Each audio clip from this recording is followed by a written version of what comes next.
Assalamualaikum warahmatullahi wabarakatuh.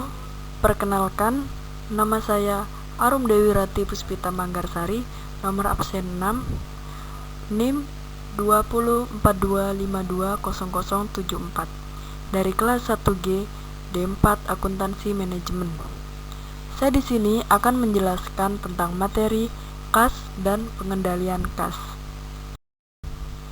Sebelum memasuki materi pengendalian kas, saya di sini akan menjelaskan tentang kas itu terlebih dahulu. Bagaimana karakteristik kas dan apa saja jenis-jenis kas. Dari pengertian kas atau cash adalah alat tukar pembayaran yang sah berupa uang tunai, biasanya diposisikan sebagai bagian teratas dari aset perusahaan. Bentuk yang selanjutnya yaitu karakteristik kas. Di dalam akuntansi, kas merupakan aktiva lancar yang sifatnya paling liquid karena sering mengalami mutasi. Kas memiliki karakteristik tertentu yang membedakannya dengan aset lain di perusahaan. Adapun beberapa karakteristik kas adalah sebagai berikut. Kas merupakan aset perusahaan yang paling liquid. Kas dapat digunakan sebagai standar pertukaran yang paling umum. Kas dapat digunakan sebagai basis perhitungan dan pengukuran. Jenis-jenis kas. Kas dapat dibedakan menjadi dua macam, yaitu cash on hand dan cash at bank. Nah, cash on hand sendiri yaitu kas keseluruhan yang berada di suatu perusahaan. Cash on hand ini terbagi menjadi dua macam, yaitu yang pertama, cash. Kas di sini yang dimaksud dengan kas besar. Yang kedua, petty cash, yaitu kas kecil atau kas yang berada pada unit-unit perusahaan. Yang kedua, cash at bank.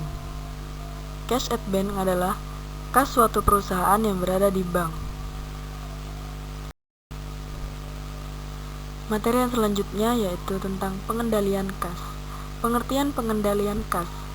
Pengendalian kas adalah kegiatan untuk mengatur uang perusahaan agar tidak terlalu kecil, yang membahayakan likuiditas atau terlalu besar sehingga menurunkan kemampuannya untuk mendatangkan laba. Tujuan pengendalian kas dibagi menjadi 4, yaitu yang pertama, mengamankan, mencegah pemborosan dan penyalahgunaan kas.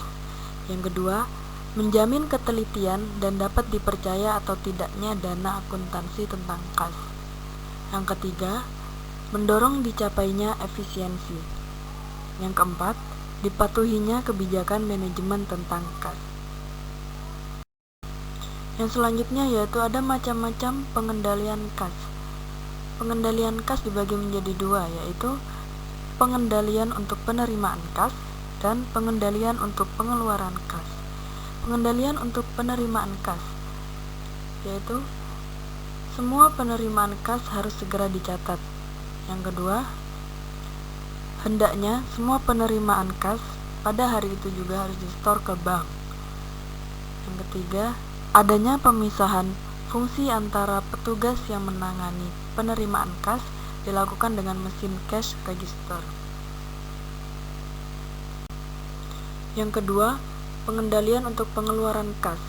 Semua pengeluaran kas harus dilakukan dengan menggunakan cek, kecuali pengeluaran yang jumlahnya kecil, yang tidak efisien jika dilakukan menggunakan cek, dapat dilakukan dengan menggunakan dana kas kecil. Cek harus ditandatangani minimal 2 orang pejabat. Cek yang batal digunakan atau salah tulis harus diarsip dengan rapi. Hendaknya diberikan cap lunas untuk bukti dan cek yang sudah dikeluarkan. Prinsip-prinsip pengendalian kas dibagi menjadi 5, yaitu yang pertama, pembentukan pertanggungjawaban. Yang kedua, adanya pemisahan tugas secara tegas. Yang ketiga, prosedur dokumentasi harus dimiliki perusahaan. Yang keempat, pengendalian secara fisik, mekanik, dan elektronik. Yang kelima, verifikasi internal yang independen harus ada. materi yang terakhir yaitu unsur-unsur pengendalian kas. Yang pertama, lingkungan pengendalian menetapkan corak suatu organisasi, mempengaruhi kesadaran pengendalian orang-orangnya. Yang kedua, penaksiran risiko, yaitu identifikasi entitas dan analisis terhadap risiko yang relevan untuk mencapai tujuannya, membentuk suatu dasar untuk menentukan bagaimana risiko harus dikelola. Yang ketiga, aktivitas pengendalian, kebijakan dan prosedur yang membantu menjamin bahwa arahan manajemen dilaksanakan. Yang keempat, informasi dan komunikasi, maksudnya mengidentifikasikan, penangkapan, dan pertukaran informasi dalam suatu bentuk dan waktu yang memungkinkan orang melaksanakan tanggung jawab mereka.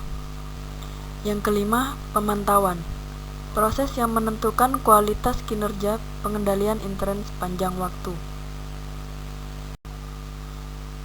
Itu tadi materi yang dapat saya sampaikan tentang kas dan pengendalian kas. Semoga pendengar dapat mengerti dan dapat memahami materi yang saya berikan. Kurang lebihnya mohon maaf. Wassalamualaikum warahmatullahi wabarakatuh.